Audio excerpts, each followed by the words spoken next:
Olá, sejam bem-vindos ao canal IMR Jardinópolis. E antes de irmos para o vídeo, inscreva-se em nosso canal, deixe o seu like e ative o sininho para que você receba todas as notificações. Glória a Deus. Livro de Joel, capítulo 2, versículo 12 ao 17. Ele diz assim: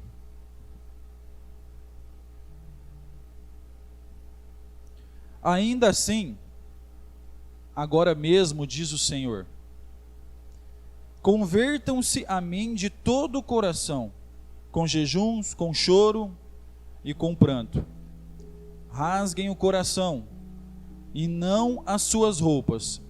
Convertam-se ao Senhor, seu Deus, porque Ele é bondoso e compassivo, tardio em irar-se e grande em misericórdia, e muda de ideia quanto ao mal que havia anunciado.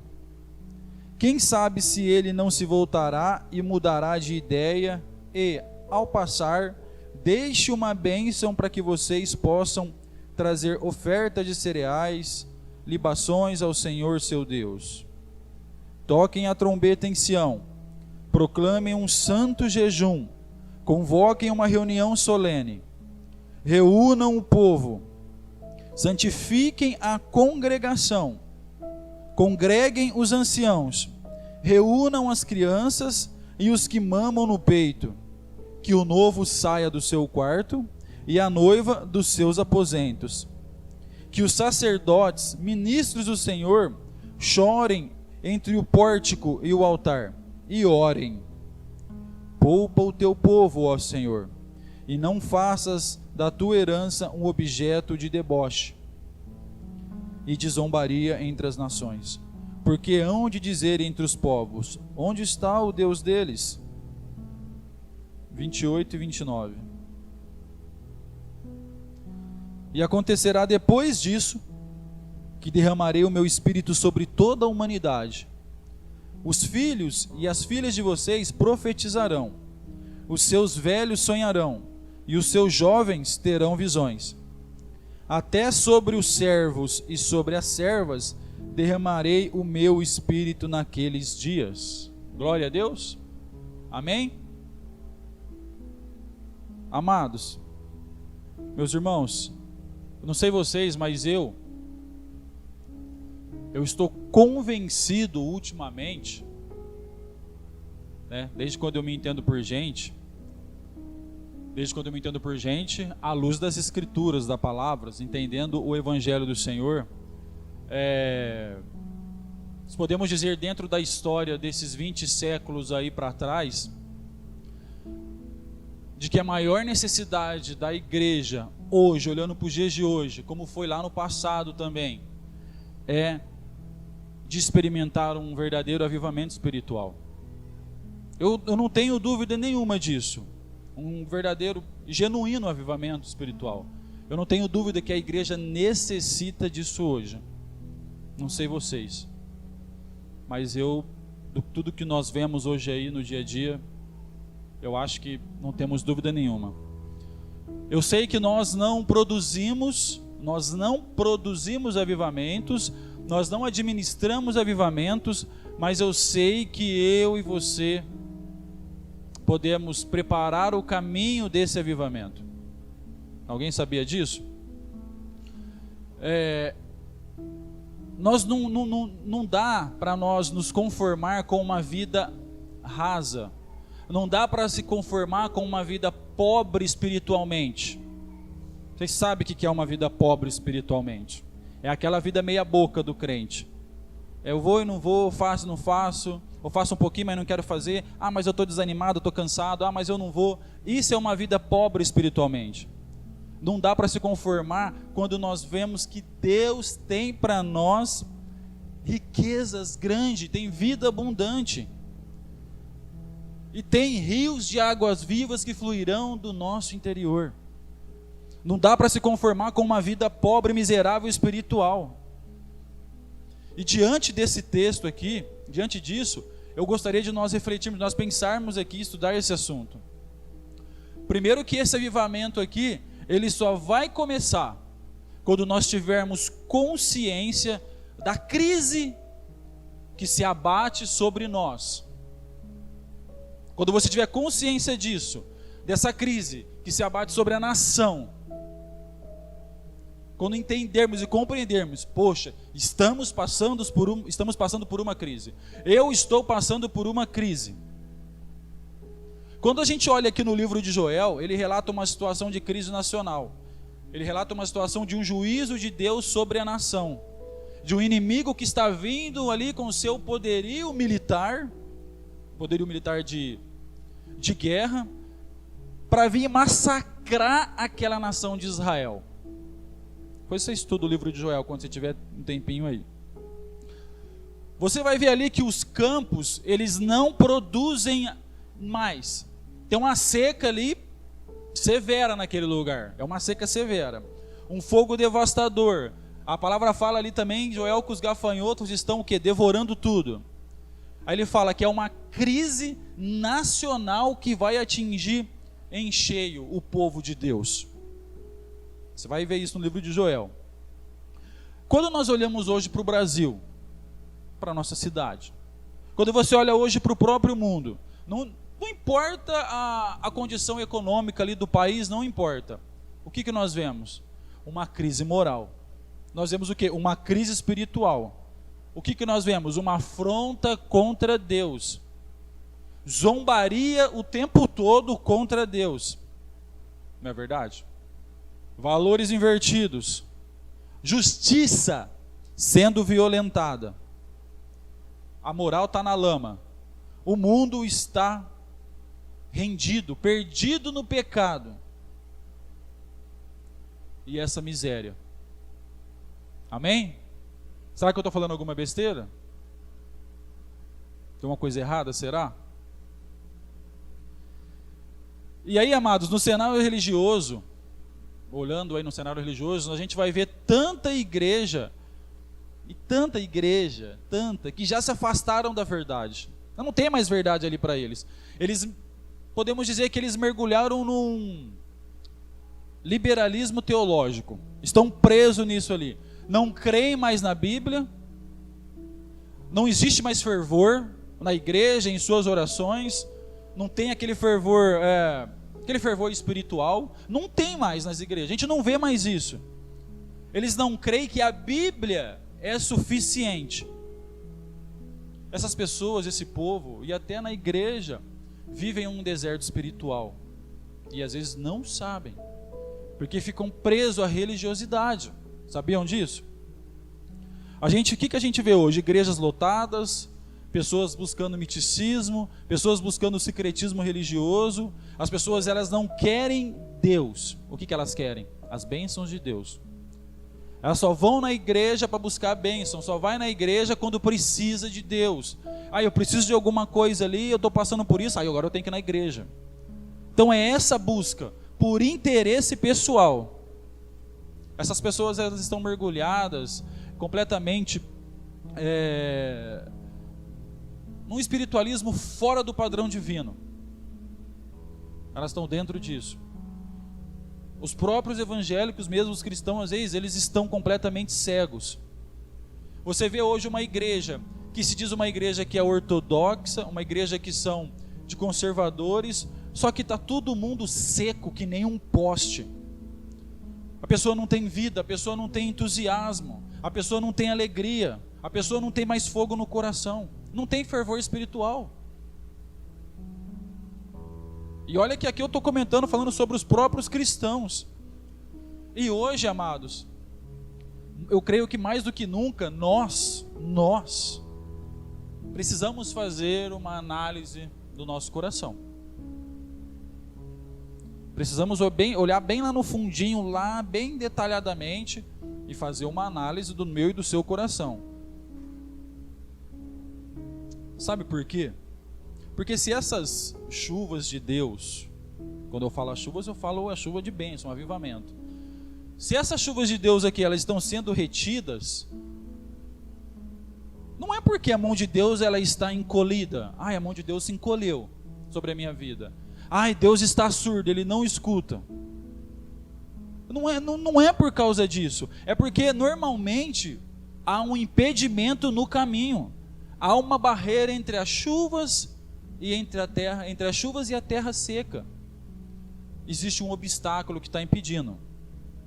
E eu quero te dizer que esse obstáculo se chama pecado. É isso que vai impedir dessa chuva chegar na sua vida. E como nós estamos falando de avivamento aqui, para que o avivamento chegue...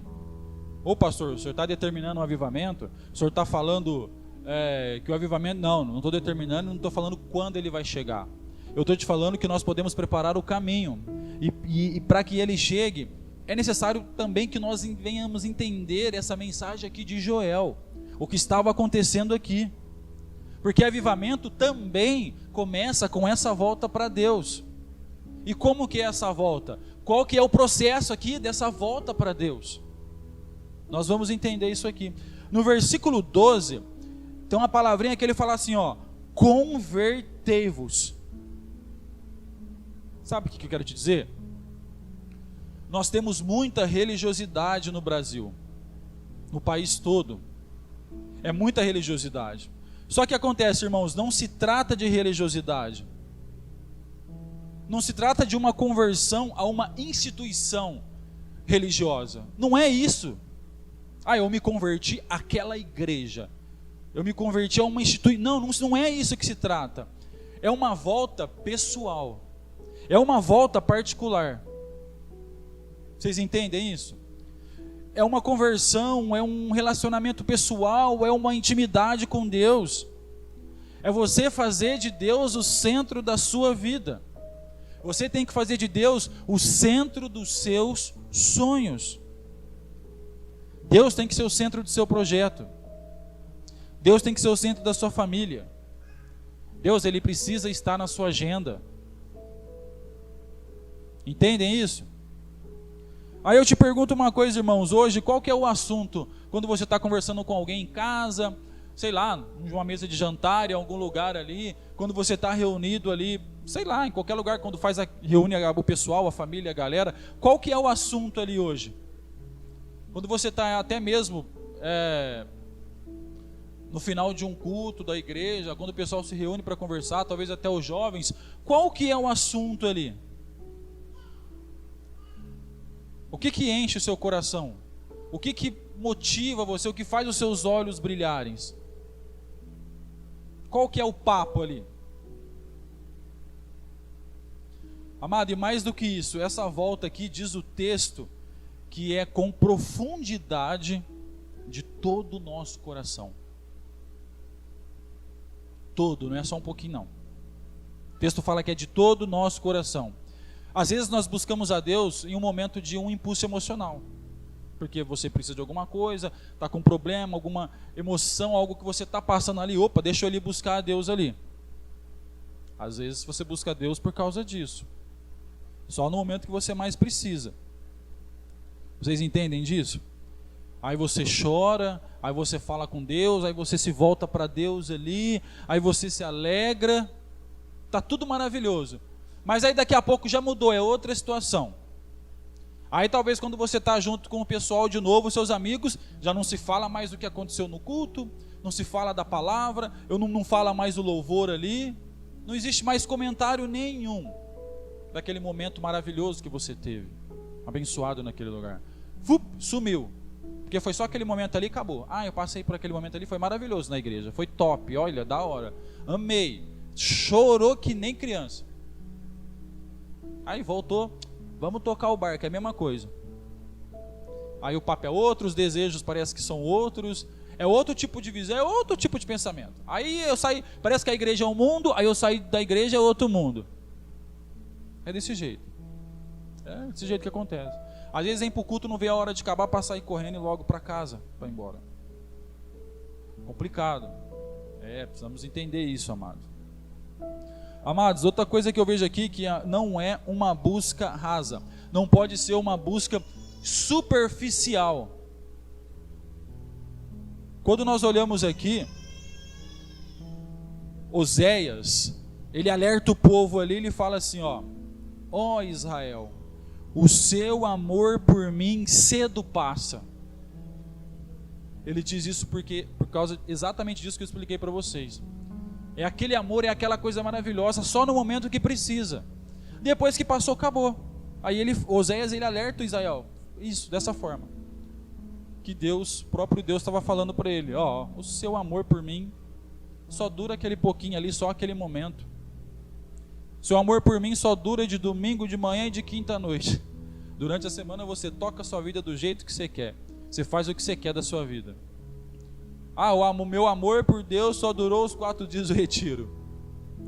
Depois vamos tocar o barco, vamos seguir do jeito que eu estava. Tá bom, já fui lá, religiosidade. Entendam isso. O texto ele vai seguir dizendo que essa volta tem que ser com diligência. Por isso que ele fala assim, convertei-vos a mim com jejuns. Sabe o que é isso? É quando você deseja se encontrar com Deus, é muito mais urgente do que você se alimentar. É quando, ao invés de você ter fome, ter sede dos prazeres desse mundo, das coisas carnais, é você ter fome e sede de Deus. Em vez de você ter fome das coisas boas que Deus te deu, que não é errado também, mas é você ter fome e sede de Deus, e não das bênçãos dele, mas de Deus, é querer Deus. O ser humano é muito interesseiro, não é verdade? Ou não? É complicado. O profeta diz aqui que essa volta tem que ser com o coração quebrado. No versículo 12 ele diz assim, que tem que ser, quer ver? Versículo 12. Ainda assim agora mesmo diz o Senhor, convertam-se a mim de todo o coração com jejuns, com choro e com pranto. Irmãos, entenda uma coisa, a não ser que você entenda a santidade de Deus, a não ser que você entenda a pecaminosidade do seu coração, os nossos olhos sempre vão estar secos. Você vai vir num culto, vai embora, vai vir no culto e vai embora, vai vir no culto, vai embora, não tem choro, não tem quebrantamento. Então por isso que precisamos entender o nosso coração e esse pecado. Precisamos buscar a Deus com o coração aberto, buscar a Deus com o coração sensível. Temos que ter uma sensibilidade. Não pode ter dureza para buscar a Deus. Quando você está num culto recebendo a palavra, você não tem que ter dureza no seu coração, você tem que receber a palavra e deixar ela entrar no seu coração, e ela tem que mudar e transformar isso em atitude. Tem que haver uma transformação. A palavra vem e transforma você de dentro para fora. Você não pode continuar a mesma pessoa. Precisa haver uma compreensão. Aí haverá choro, aí haverá lágrimas, alegria, aí seremos cheios desse amor de Deus, porque vai ter quebrantamento. Nós precisamos entender isso, amém? E mais, o profeta ele diz, no verso 13, que essa volta tem que ser sincera. Ele fala, rasgai o vosso coração e não as vossas vestes. Vocês sabem, né, por que ele fala isso aqui? Quando você vai estudar, a gente vai ver lá aquela espiritualidade israelita daquela época lá, os hebreus, tudo aquilo lá para trás. Quando tinha uma hora de pânico ali, uma hora de um problema maior, uma hora de um sofrimento, alguma situação que chocou a pessoa muito, algo muito duro, o que o povo fazia ali? Rasgava as vestes, ajoelhava e rasgava, tirava ali, puxava assim, inteirinho. Era uma forma de mostrar que eles estavam tristes com a situação que aconteceu ali. E aí quando você vai ver, rasgar as vestes ali, ele passou a ser sinônimo do quê? De quebrantamento. Entendam isso? Aí, essa espiritualidade aqui, de repente, é uma espiritualidade cênica, uma espiritualidade teatral, ela começa a substituir a verdadeira espiritualidade, que é a do quebrantamento do coração. Amém? Só que aí, amados, a palavra nos ensina que Deus, ele não quer isso, mas ele quer que o seu coração e o meu seja rasgado. É o nosso coração que precisa ser aquebrantado internamente, e precisa haver uma profunda sinceridade para que haja mudança. Se não houver sinceridade, não vai ter mudança. Vai ficar preso na religiosidade ainda. Não tem mudança. A gente percebe aqui também que o profeta, ele vai falar da urgência dessa volta. Aqui no versículo 12, ele diz assim, ó, logo no começo: ainda assim, agora mesmo. Aí ele fala: diz o Senhor, convertam-se a mim de todo o coração. Então isso aqui é uma pressa, é uma urgência, ó, ainda assim, agora mesmo. Por que que ele está com essa urgência aqui? Por que que o profeta fala isso? Porque a crise está chegando. A crise está chegando. O juízo está vindo. Toda a nação ali está sob um severo juízo que vai devastar toda a nação.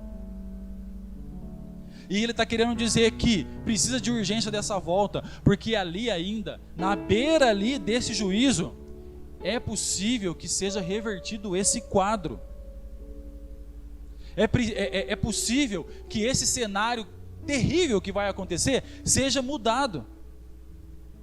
Entendam isso. Voltar-se para Deus é Deus suspender o castigo. Vocês sabiam disso?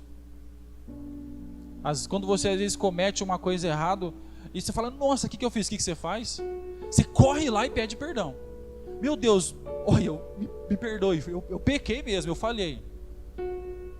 Pelo menos eu sou assim. Eu falo: nossa, Senhor, me perdoa. Ajoelho, coloco diante de Deus, eu falo: me perdoa, porque eu sei que a consequência vem. Vai vir, não adianta, vem. Todo mundo sabe do que eu estou falando aqui. Irmãos, quando o povo se volta para Deus com o coração quebrantado, ou com o coração quebrado, a gente pode dizer, muita coisa vai poder ser evitada na minha vida e na sua vida. Sabia disso? Sabia que Deus gosta daquele coração quebrado? Sabia que Deus gosta quando sai lágrimas dos seus olhos de arrependimento por causa do seu pecado? Sabia? Que Deus ele valoriza isso quando você chora pelo pecado do povo? Entendam isso.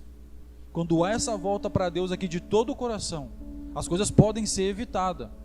E aí a palavra fala que Deus suspende o juízo e na sua ira ele tem misericórdia. Aí ele reverte a sua situação e traz para o seu povo o quê? Um grande reavivamento espiritual. Olha só isso. Porque existe um arrependimento, uma volta sincera, de todo o coração, uma volta profunda. E ele ainda dá um encorajamento ainda, nessa hora de urgência, lá no versículo 13, porque ele é o quê? A palavra no versículo 13 diz: rasguem o coração e não suas roupas, convertam-se ao Senhor seu Deus, porque ele é bondoso, compassivo, e ele é tardio, ele tardia a se irar. Amém? Então ainda dá tempo, tá?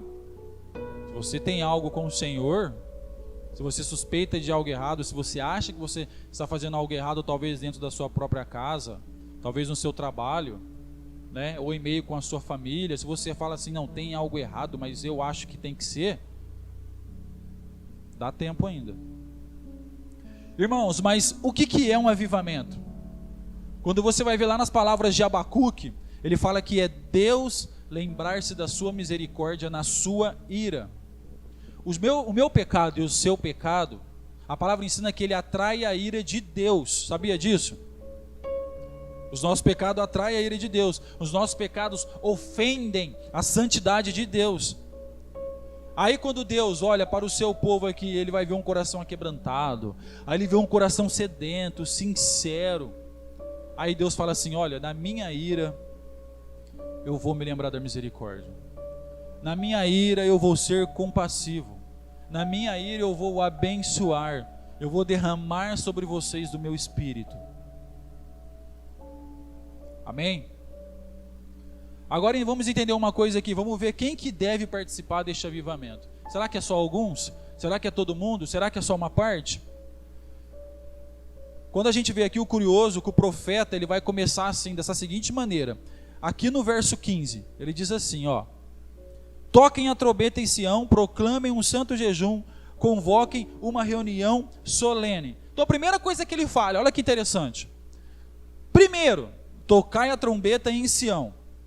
Sabe o que significa isso? Significa que o juízo precisa começar na casa de Deus. É ali que começa, é ali que inicia. Eu e você, nós estamos esperando que o mundo mude, que as pessoas sejam transformadas. Nós queremos que os drogados sejam libertos. Está errado? Não, não está errado. Mas nós queremos isso.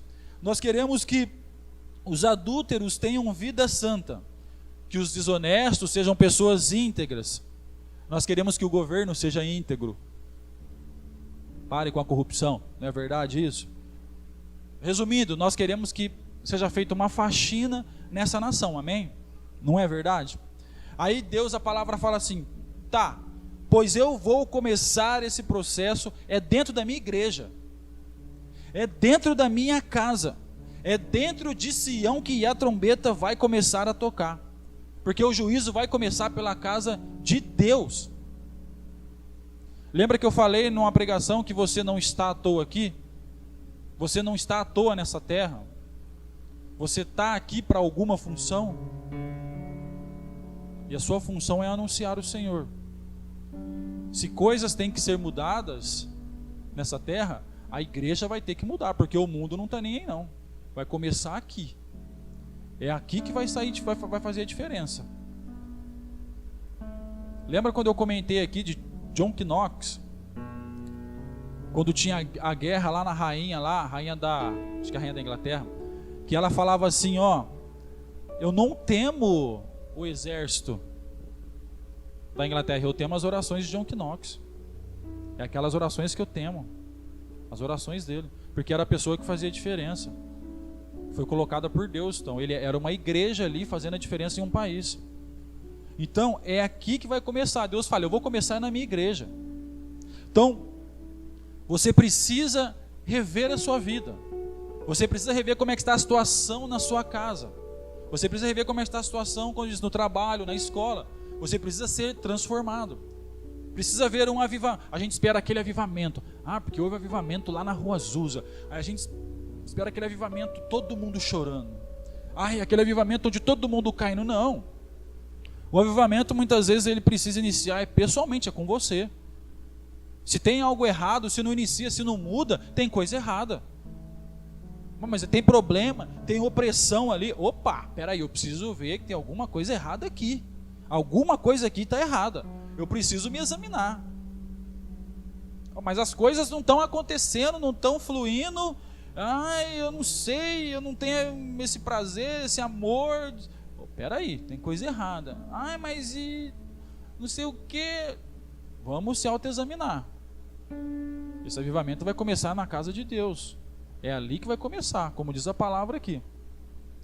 Aí ele começa dizendo aqui no versículo 15 e 16: toquem a trombeta em Sião, proclamem um santo jejum, convoquem uma reunião solene, reúnam o povo, santifiquem a congregação, congreguem os anciãos, reúnam as crianças e os que mamam no peito, que o noivo saiba do seu quarto e a noiva saia do quê? Dos seus aposentos. Vai ficar alguém de fora? Não vai ficar ninguém de fora. O avivamento aqui é para todos. Crianças, jovens, velhos, adultos, todo mundo é conclamado aqui. Não vai escapar ninguém. E aí ele começa aqui a nominar. Ele vai falar quem que deve estar presente. Primeiro ele fala, quem tem que acertar a vida primeiro são os anciãos. Ou seja, primeiro são os líderes. Amém? A igreja, ela é o retrato da liderança. Ou seja, nós líderes e pastores, nós precisamos primeiro acertar nossa vida com Deus. Porque aqui nós somos os primeiros a ser convocados. Somos os primeiros aqui a ser convocados. Aí depois, diz o texto aqui, convoque também os filhinhos e as crianças de peitos também. Irmãos, entendam uma coisa. Se formos olharmos para a história da igreja, a gente vai ver que Deus, ele levantou adolescentes, jovens, para começar grandes avivamentos espirituais. Amém? Às vezes eu vejo pessoa aqui, quando ontem eu conversei com o Valtinho aqui, ainda falei para ele, eu falei assim: Walter, fica tranquilo que Deus vai usar a sua vida. Deus não precisa, talvez Deus não precisa de uma igreja de 40, 50, Deus precisa de 2, 3. Pode ficar tranquilo que Deus sabe o que Ele faz na hora certa. Então Deus usa as pessoas assim, que apresentam o vaso, pessoas que estão dispostas para começar a mexer o negócio, a trabalhar no negócio, a transformar. É ali que o negócio começa. É assim, jovens fizeram histórias no passado. Não dá para a gente ficar subestimando a Deus. Não dá para a gente ficar. Não dá para a gente olhar talvez para uma vida de um adolescente e achar que ele não é capaz. De um jovem e falar: não sei se esse jovem aí está cheio de Espírito Santo, não. Não dá para subestimar a Deus, não. Ele continua dizendo também, depois: chame também o noivo e a noiva. Ele está dizendo aqui que esse assunto é tão importante, mas é tão importante, é mais importante do que você se casar. Opa, deixa aí, vem para cá correndo. Isso aqui é muito mais importante. Buscar a Deus, buscar aqui se apresentar, preparar para um avivamento espiritual é muito mais importante do que até isso. Isso que ele está dizendo no texto. Versículo 17, tem uma palavra aqui que é solene aos sacerdotes. E a gente vê que eles tinham duas funções específicas. Qual que era? A primeira era ensinar o povo a lei de Deus. E a segunda era o que? Interceder pelo povo. Eles tanto levavam ali a palavra, né, ensinavam o povo ali, como também eles se posicionavam diante de Deus em favor do povo. Era o intercessor. E nós vemos também que esse sacerdote ele é conclamado não só a orar, mais do que orar, mas ele é conclamado a chorar, como diz aqui na palavra. E é uma das coisas, amados, que Deus faz em tempo de avivamento. Ele coloca esse peso no coração dos sacerdotes, dos pastores, dos líderes. Essa dor. E essa oração aqui que nós vemos aqui em Joel, que ele fala: poupa o teu povo, ó Senhor. Ele começa a levantar esses líderes, pastores, para orar pelo teu povo, pedindo misericórdia. Senhor, tenha misericórdia desse povo, poupa eles.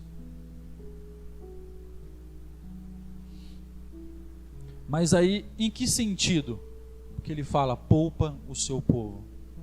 Aqui no versículo 17, ele diz assim: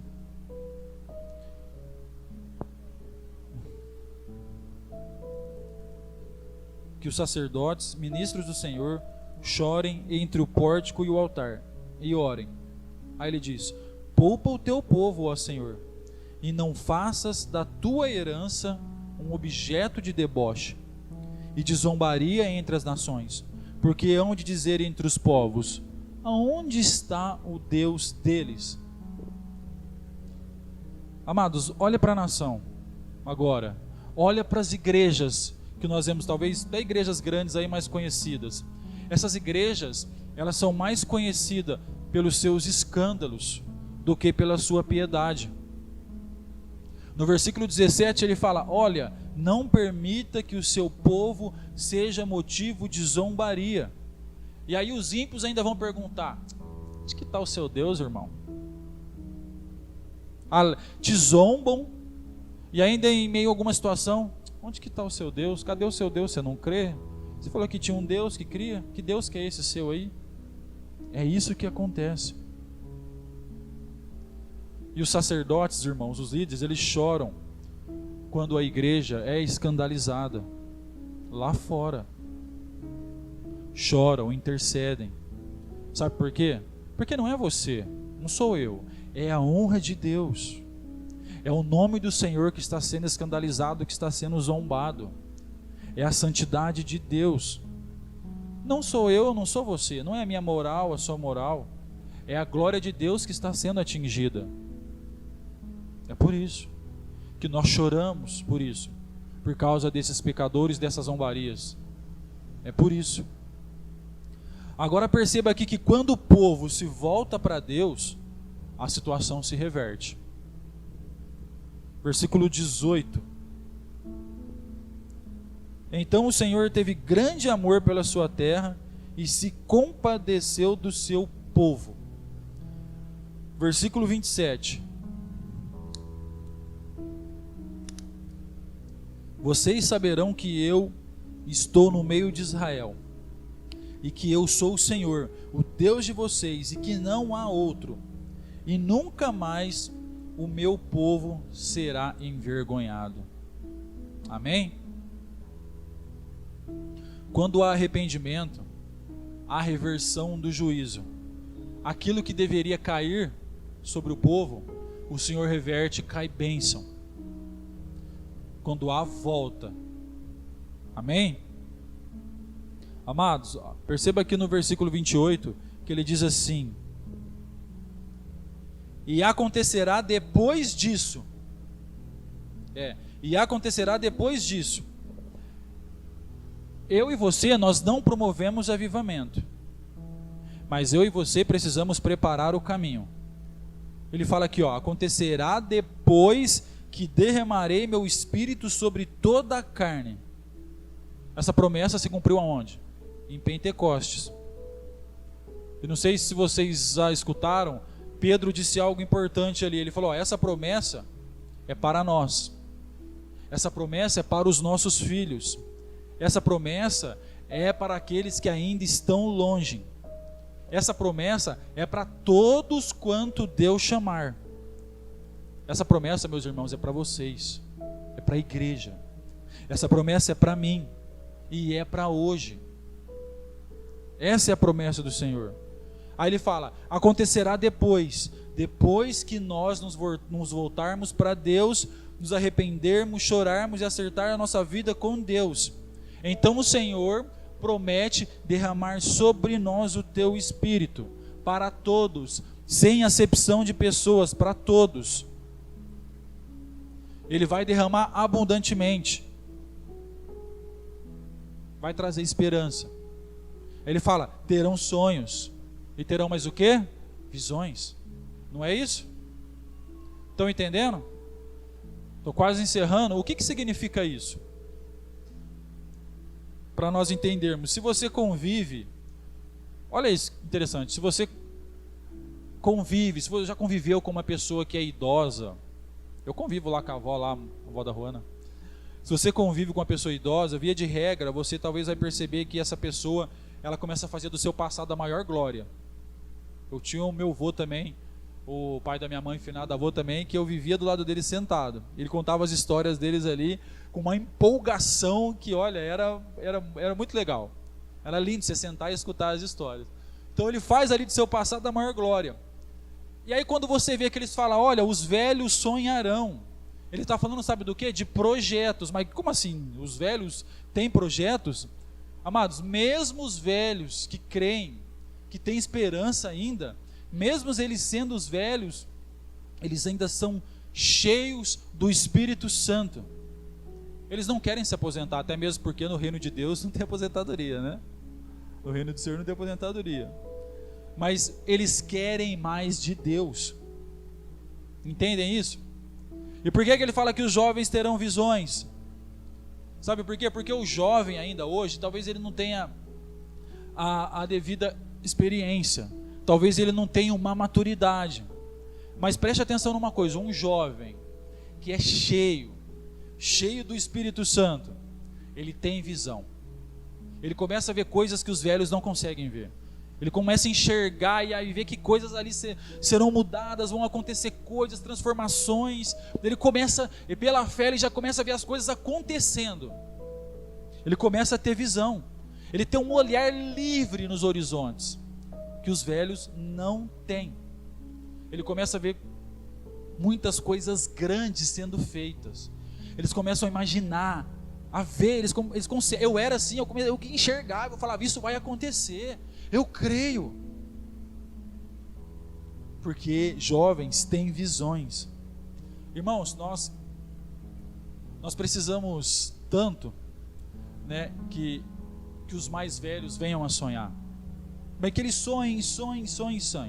E precisamos também que os jovens tenham visões.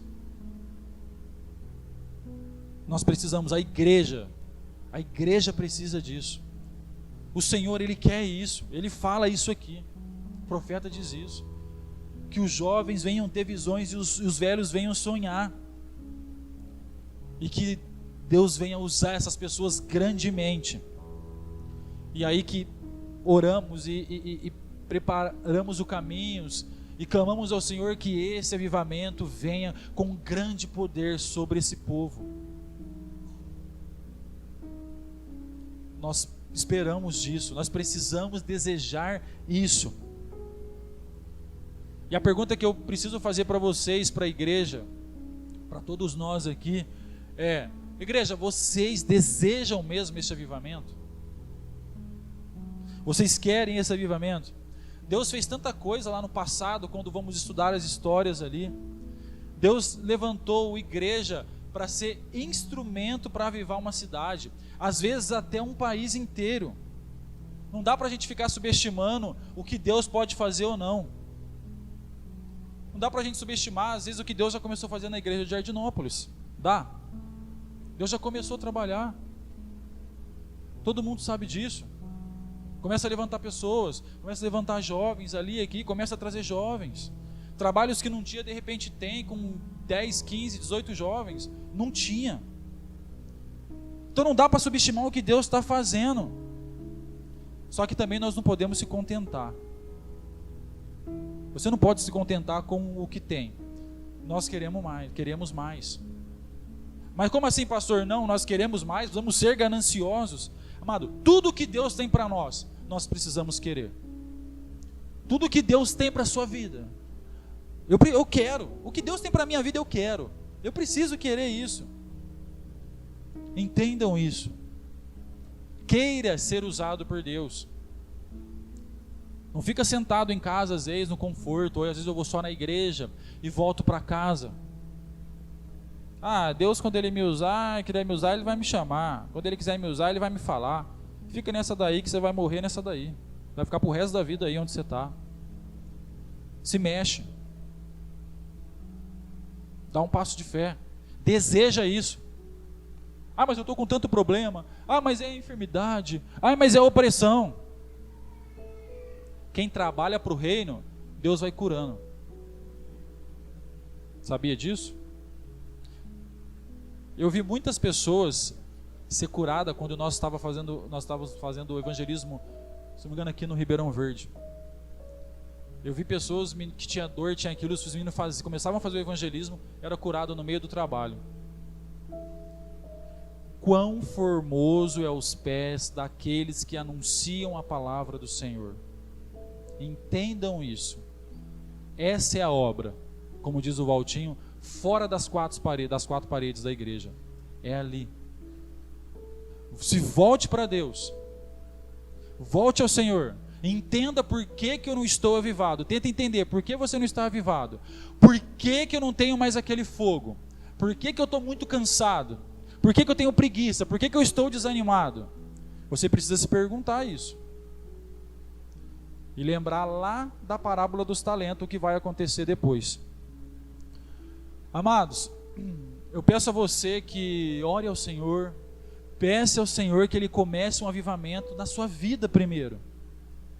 Arrependa verdadeiramente, seja sensível ao Espírito Santo, abra o seu coração para que o Senhor venha profundamente falar com você.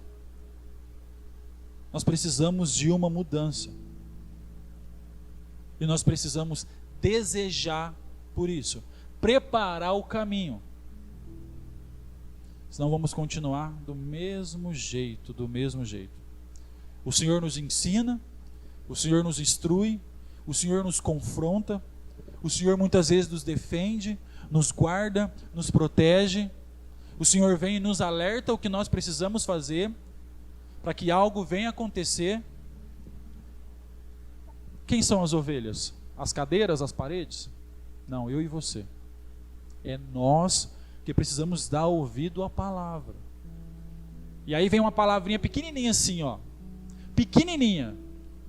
Que se 90% fazer, A história muda inteira. Obedecer. E obedecer a palavra não é obedecer só na parte que você gosta, não. É obedecer inteira. É obedecer a Bíblia toda. Fazer aquilo, tudo que o Senhor ensinou. Não arrumar desculpa para algumas partes da Bíblia. Isso aqui não dá, não. Essa aqui aí vai se ajustando. Não. É tudo. Obedecer tudo. Amém? Glória a Deus. Eu espero que vocês entendam essa palavra. Compreendam. E que Deus toque nos corações de vocês. Para que haja realmente uma mudança aqui, como o Senhor vem fazendo. E para que venha mudar mais e mais e mais. Precisamos ser transformados. A nossa cidade, a nossa nação precisa ser transformada. As vendas precisam ser tiradas. Os olhos precisam ser abertos. As pessoas precisam enxergar o verdadeiro reino, Yahvé. As pessoas precisam saber quem é o Yeshua, ou Jesus, ou na nossa língua, Jesus. As pessoas precisam saber quem é Ele verdadeiramente. Amém? Orem ao Senhor e clamem, peça esse avivamento e prepara o caminho. Eu tenho certeza, como aconteceu aqui em Joel, o Senhor vai derramar. Ele vai reverter a situação e vai derramar sobre a nossa nação, sobre as nossas vidas. Amém? Glória a Deus. Vamos para a ceia, em nome de Jesus. Vamos cear. Você pode ficar de pé.